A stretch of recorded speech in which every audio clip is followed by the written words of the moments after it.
Attiya, perhaps we can start by, I think this is such an incredible film about many things, but one of the most important ones for me is about the act of listening. And the act of listening to one another and listening to yourself and facilitating that listening. And I remember getting chills when I first saw it in my house and I was wearing headphones. And suddenly all those sound decisions of like Steve like swallowing and the silences, they became so important. So perhaps you can tell us about the process and which elements did you always have in mind in order to tell the story? Because I think stripping it down from a lot of other things like archival from when you were young and other things really made it way more powerful. Thank you. It was really important to me to demonstrate a real, honest conversation. I wanted everyone to see exactly what this conversation looks like. I'm a counselor, and over about 12 years of working in the field, what I love with counseling is I actually love the silences. And I think it's pretty incredible what people say if you just wait. And in terms of the film and Steve, for me, for the longest time I saw it on a small screen, and so to see it this big and to be able to see his body language and him swallowing and when his tears well up, and same with mine, I think it can show someone's vulnerability. And I think that's what I really appreciated about Steve in this conversation with me, is that we both really did listen to each other. I asked Steve to participate in this film. He agreed. I said I had things that I wanted to say to him. He listened. When I did have questions, even if he didn't know the answers, he still gave an answer, even if it wasn't what I wanted to hear, or it felt at the beginning that it wasn't enough.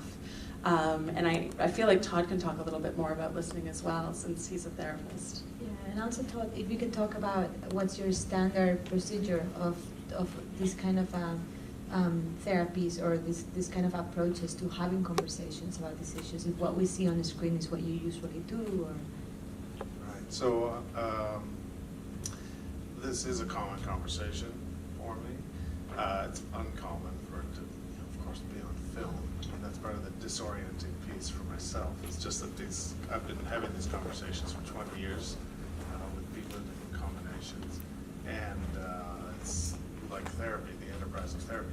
They're private and confidential. So it's like these conversations happen in our communities, but they don't ever become public. Like Steve was willing to make this one, or Attiya was willing to make this one public. So I'm grateful for that. And I mean, part of the silence in the conversation is, I appreciate that part of what's happening here, and it is common if I can slow the conversations down enough, that Steve's not trying to come up with a canned response. That he's actually, his silence is, he's never thought about this before. He's allowing himself to consider the question. He's allowing himself to be changed by the question, to be challenged by the question. He's just sitting in the question. And if I just wait long enough, and then he'll come up with a response. I do find if I create that space, the safety for him to be thinking about that stuff, that he knows that I really am actually interested in what he has, his ideas about his violence, his ideas about what's important to him. If I can create space for him to feel safe enough to explore that,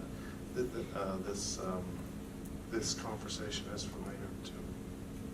So I definitely got closure in this film. I never, when we were making this film, I didn't actually think about what it would be like to have you all watch it and to be here and talk about it over and over again. And I have found that incredibly difficult, because I have to, with that scene where I'm just like, and I just want to let that go, that incident go. I really want to let it go. I did let it go, but talking about it over and over again, and a lot of time, people want to discuss that scene in particular, especially the media. and it's really difficult. But I did over time, like this was a 4-year process. Steve, Todd, and I, we sat down only 3 times together. And what's incredible to me is that I actually did start to heal. So even after that first conversation in the cafe, where it was a very frustrating conversation for me. I had all my questions, and I was hoping, to be quite honest, I was hoping to get more from Steve. But when I left, I realized that I felt this huge sense of relief. And over a few weeks, I actually, there was like a lightness that I had never felt before, and I realized, I was like, wow, I've only been coping. I thought I had dealt with this. I don't know how, because I hadn't gone to therapy before, but I thought I had dealt with it, but I hadn't. And so when Steve and I met, it was just a few, I don't know, maybe like 6 weeks after that first conversation, just to see how we were doing, I told him, I said, listen, like something happened and I'm actually feeling a little bit better. And then he sat with that and he actually texted me and said, listen, like I heard you and I'll agree to participate again and we can have more conversation if that's gonna help you. And which was shocking. I never thought he'd participate after that first conversation. And over the years, what's happened in terms of specifically for my healing is I used to have nightmares a lot. I have not had them in a few years. My panic attacks have gone way down. I'm able to walk outside and not feel afraid. I'm not constantly thinking that he's following me or that I'm gonna get hurt. And this is huge. I'm sleeping better. I feel, I do, it's hard for me to say this because I'm on the road kind of with this right now and I'm talking about it a lot, which is hard, but I actually do feel happier. I feel calmer.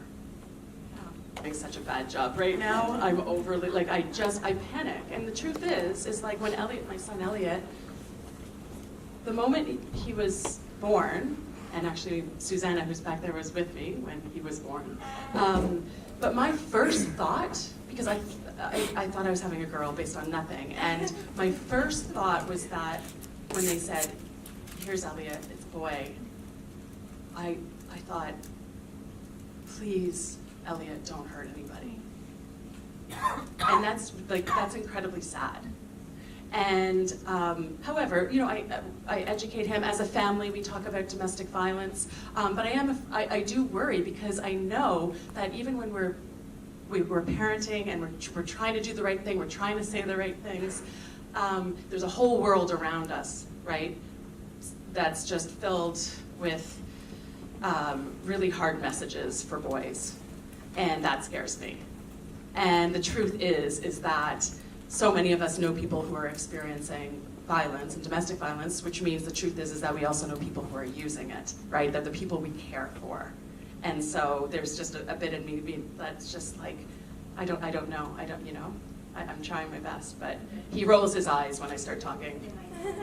He's so nice, but he's just like, stop talking about domestic violence. Any questions? Yes, all the way in the back.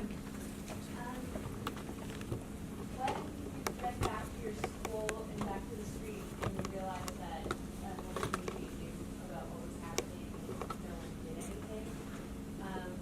In the course of you being a counselor or making this movie, do you think that that's like a comedy after? Me too. That was devastating, by the way, to find out, especially with the teacher. That was shocking to me. Has it got better? I mean, I feel like right now, people are starting to talk about intervention. From my work, it hasn't got better. When I talk with my close friends about it, like there's some really valid fears about intervention. It can be really scary, but people really see this as a private issue. And I'm surprised when I have people that I have talked to about this over and over again who have come to me and said, I saw this happen, I just didn't know what to do. And so I think it's like having spaces to be able to really talk about what you would do if you witnessed violence, what you would do before the violence happened. Intervention happens before, violence happens, whether it's physical or emotional, and it happens after. There's things that you can do. And for me, what would have really helped, because you can't tell someone who's in a violent situation, this is what you have to do.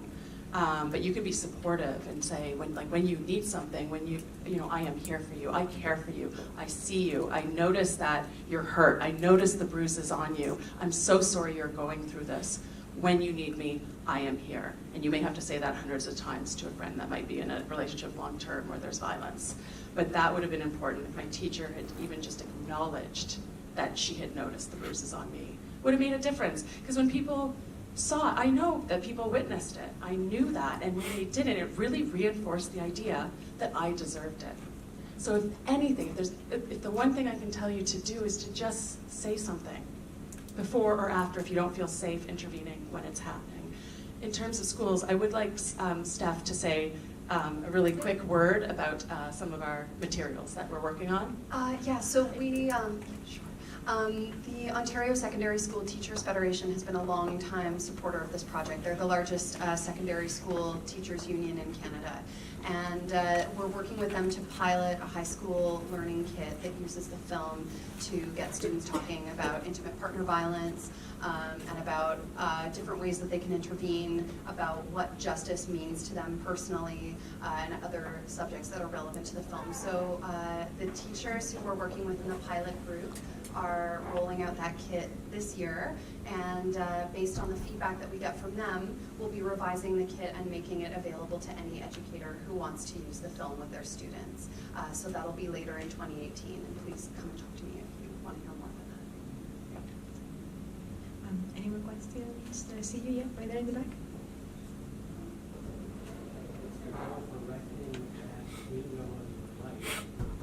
Thinking about it more often or less often, or feeling more validated in your memory of it and knowing that's real? Is it 5 years from now, is it something you want to think of when you wake up in the morning or prospect?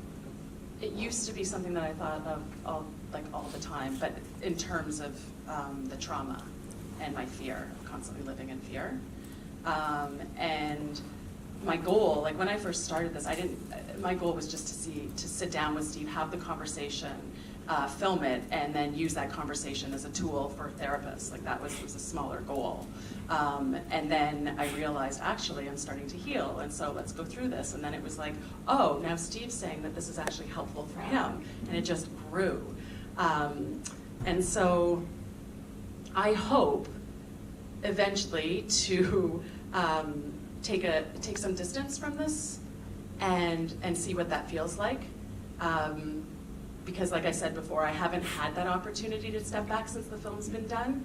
But there is a difference, and I'm incredibly excited about this.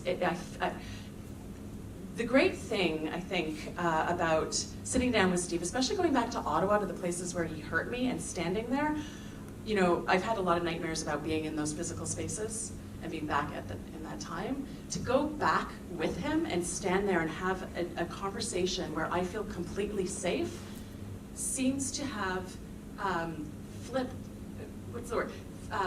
Like flipped that memory so that I don't actually think about the abuse that happened in those places anymore. I think about him and I standing there talking about it, which is pretty impactful.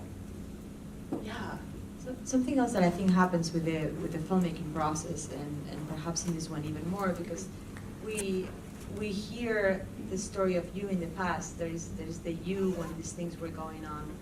There is the you talking to Steve about the things that are happening and how he perceives it, whether he hears you and understands what went on. And then there's the you who actually has all the power in this film, making the film from today, and even writing a voice-over in dialogue with the things you might be saying or not saying to Steve. I think it's fantastic the way those three voices kind of like are interweaved in the film. So maybe perhaps you can talk about how did you come up with those three times, and how kind of like the distance between one and the other affected the making of the film. At the beginning of the film, it was just the intention was I would start off with that one conversation in the cafe, and then, because I never thought he would participate again, and then I wanted to focus on the work that Todd's doing and talk to people who work with other men who are using violence, and possibly have other men who have used violence talk in the documentary as well. So it was a much bigger, broader type documentary. But what happened is that because he agreed to participate again and again, we just realized the power of going really deep into a personal story.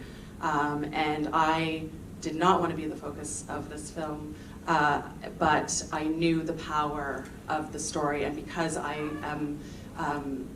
don't mind sharing it. I don't feel shame. I don't feel embarrassment when it comes to my story, and because of my work, I actually did feel like this was my responsibility to do this.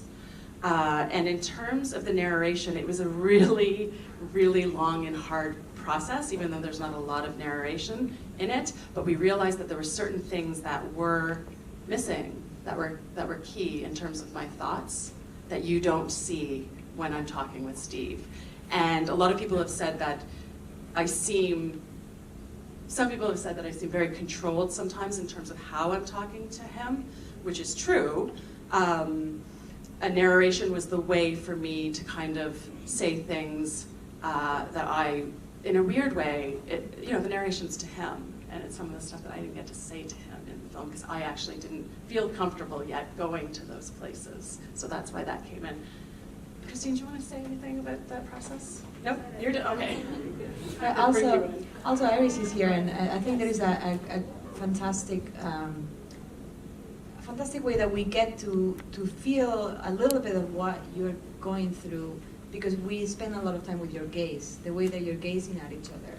And I feel like the way that the film is framing you, how you're framed together and then you're framed individually, and those pauses, looking right into your eyes and seeing that you're saying those things and feeling those things. We don't see any anger in your eyes. We just see you just processing and just kind of like being in the moment. And I think that's something really subtle that we might not be walking away with, but in terms of cinematography, I think it's a very interesting film. So perhaps you can talk a little bit about how did you plan this? Or what were the conversations around how would you film something in such a vulnerable space? Right. I mean, I guess there's a couple of spaces where there's therapy where we had one camera on each person. So we always had those moments of reaction, because I think that's something that's really important. That's something, I guess, that Larry and Attiya sort of had conceptualized. And for the rest, where we sort of explored other conversations outside of that. I think it's interesting that you talk about listening, because I think the gaze is really is often on the listener, and I think Larry sort of allowed me in the way that he directed those scenes, or gave me notes about those scenes, to just linger and to not try to create shots for editing, but just to sort of experience it in the moment. I don't know what else to say about it, but. And that was really important to me, is to really focus on the person who's doing the listening instead of the person doing the talking, because a lot is said in how you listen. And I think that's what was so beautifully captured in this that you did, Iris. Yeah, absolutely. So for me, and Steve, we've talked about this, I don't know how you feel as well, Todd, but like, when we were filming, we actually I didn't even notice the cameras. I didn't notice the crew, right? When it was Todd and Steve and I, there were like, 15 people standing around, because there's 3 cameras. But we actually I didn't feel any of that. Like the conversation was so intimate and deep that it was just Steve and I, or Todd and I, like it didn't, so I didn't even know, and something that Iris I noticed doing when we're editing is like, Iris does lets the camera roll, and it's those parts that we don't even know that the camera's on us, and sometimes you get the most beautiful shots. So I'm glad to hear that, but I think it's a really interesting question, because I think something that we did notice as we're watching the footage and this process continued over 4 years, did you say? There's so many variations to the way that we can capture those moments outside, to just let it happen. And in trying to think about varying the shots and where to be, sometimes I just couldn't catch up with you. And we let Attiya Attiya and Steve or Attiya and Seth sort of get ahead of us, and I think Larry was pointing out to me that that sort of defines, those moments sort of defined intimacy. It's when you actually let, it's not about closeness, which is what you might think of as a default sort of way sometimes. It's about being close with somebody, but in this context and being allowed to discover that through this process, it was nice to see how just letting that conversation happen between two people, and for you to know that we weren't right next to you, and for us to allow you that space created, and also the positioning of the camera and not being in your face all the time. Sometimes we're in profile, and just being able to be there allowed for for that conversation to happen between these two people, and not try to be part of that, but just be that. Not passive, but another kind of. Thanks for that question. I just learned something. Yeah. So unfortunately, the other question is going to have to be in the lobby. Thank you so very much for coming, and thank you so much for this fantastic conversation.